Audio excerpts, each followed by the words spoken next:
ever been writing and you suddenly stop because you're wondering, should I use APA, should I use MLA or Turabian? Or you are one of those people who feel that citation styles are just too difficult and you prefer to save the stress till the end of your work? If you are one of those people, then this video is for you. And if you stick till the end of this video, I have some bonus tips that will change your mindset about citation styles. So don't skip any parts. Hello dear scholars, welcome to Learn with Dr. Mojirayo YouTube channel, your trusted space for learning biblical languages, research methods, and academic writing. First things first, what are citation styles? Simply put, citation styles are the set of rules that helps you to credit the sources that you used in your research. Now, these sources could be books, journal articles, websites, theses, just name them. Any source you used in your research. Citation styles keep your work professional and also help people to know, readers, to know where your information came from. There are several citation styles out there, but we will be focusing on three most common, which are APA, MLA, and Turabian. Let's start with APA. If you are in psychology, you are in education, you are in social sciences, or even sciences, most likely you will use APA, American Psychological Association. There are some key features of APA that makes it unique. And one of those features is in-text citation. In APA in-text citation, all you need is the surname, put a comma, and then the year, that's all. This is the 7th edition and the latest edition at the time of this video. Now let's get to the reference list. For the reference list at the end, for APA, remember we are talking about the APA style. For the reference list at the end, it has to be arranged alphabetically and you need to use hanging indents. What is hanging indents? It means that the first line will be left aligned and the next line will be indented. Let me give you a quick tip. APA is date focused, and that is why it is perfect for fields that rely on up-to-date research. So if you are in fields like medicine, you may need to go for the APA style. Now let's talk about MLA.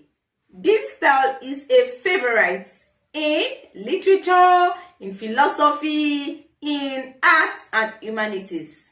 So think of MLA as your best friend if you are quoting books, plays, poetry in detail. Now for the 9th edition, which is the latest edition at the time of this video of the MLA, the Modern Language Association style, the in-text citation is usually the surname and the page number, no comma in between. The surname and the page number. Another key feature of MLA is works cited. Works cited. Remember that we did not say anything about works cited in the APA. It is a unique feature of MLA. Now, if you're writing an article of probably 20 pages and you're using MLA, the works cited page will be at the end of the 20-page article. But if it's a long work, for instance, you have 5 chapters of your thesis, then the works cited page will be at the end of each chapter. The works cited page will be at the end of each chapter. It is also arranged alphabetically and uses hanging indents. Now let's dive into the next one, which is the Turabian. If you are in history, you are in theology, or any field that requires deep referencing, then Turabian is perfect for you. Or if you're writing a paper that has a lot of primary sources, then you may need to use Turabian. Let me tell you why. There are some features of Turabian that makes it unique, and one of those features is footnotes. Imagine picking up someone's work and there are a lot of sources in the body of the work. It will make the work look clumsy and affect the flow. So all you need to do, the moment you quote from a source, you number it using a superscript and you come down to cite the source, that same page, but below, you cite the source and write whatever note you want to write concerning what you just quoted. There's also what we call the end note.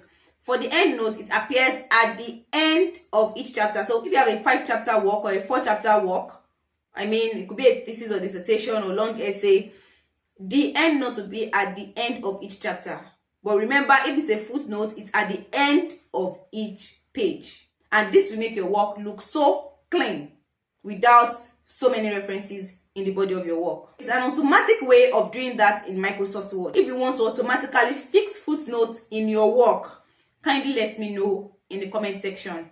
I might do a tutorial on it. Now for the bibliography, you have it also in alphabetical order at the end of the 5 chapters. If you are working on a 5 chapter work, it will be at the end of the whole work, not at the end of the chapter, not at the end of each page, but at the end of the whole work.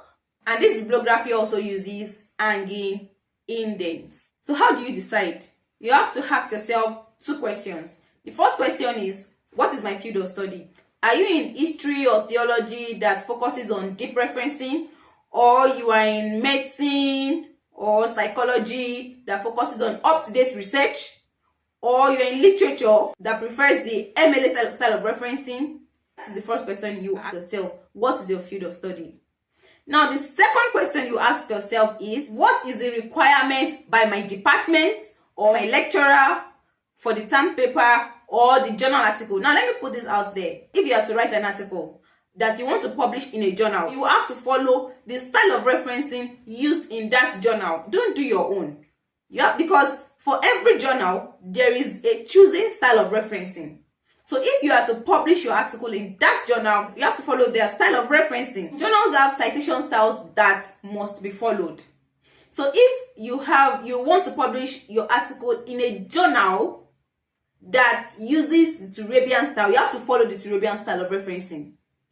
If the journal uses APA and you want to publish your article in that journal, you have to follow it. You have to use the APA. Same with the MLA if that is the requirement of the journal.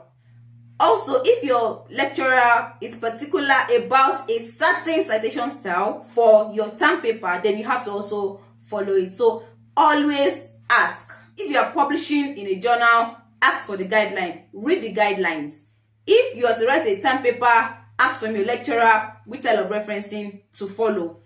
For every institution, there is a guideline for arts and humanities, for social sciences, for law, for medicine. There are guidelines, so you need to follow those guidelines. Once again, ask yourself the field of study that you have and what citation style is used in that field of study. Then, for every assignment, your lecturer might require a particular citation style. And don't forget that for every journal, there's a specific citation style. And if you must publish your article in that journal, you have to follow their rules. Yeah? So here's the bonus tip I promised you at the beginning of this video. If you want managing your citation to be very easy, try these apps. We have the Zotero, Mendeley, and EndNote. Help you to organize your sources, generate citations automatically, and save you time. So if you want me to do a video showing you how to use any of these apps, let me know. So which citation style are you most confused about? Let me know in the comment section. If you found this helpful, don't forget to drop a comment, like, subscribe, and share with everyone because learning is better together. Remember, every smart citation brings you one step closer to academic excellence. Until next time, keep growing, keep digging deep, and keep learning with Dr. Mojirayo. Bye!